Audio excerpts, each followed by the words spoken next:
Now, you got to understand something. I am not an expert in anything. I've just lived a long life, and I've picked up some things along the way that I like to share in case anybody needs a little bit of advice from an amateur. So here's the letter that was written. Dear Susie, my 17-year-old daughter is clearly going through something.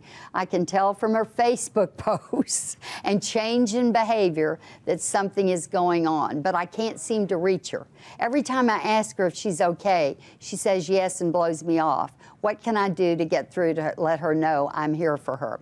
Okay, I have not seen this in advance, so this is right off the top of my head, and I'm going to relate a story to you about when I had a son, Josh, at 40 years old.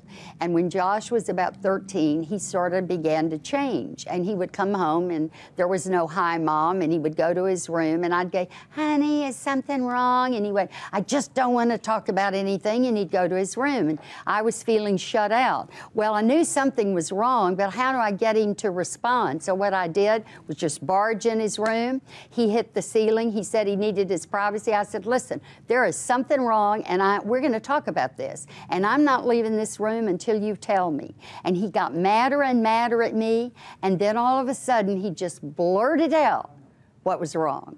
So sometimes being not active is worse than being active.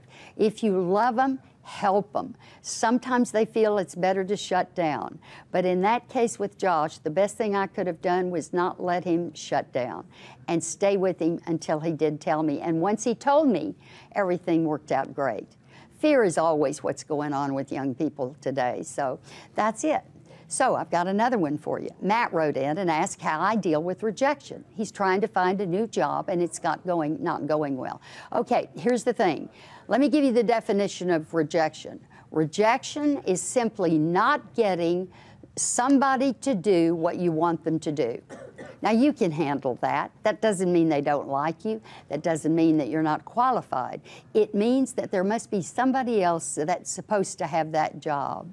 So when you don't get the job, I can tell you this, that's because there's something better down the road for you. Trust it. Believe in it. It's called faith. You don't want to be where you're not supposed to be.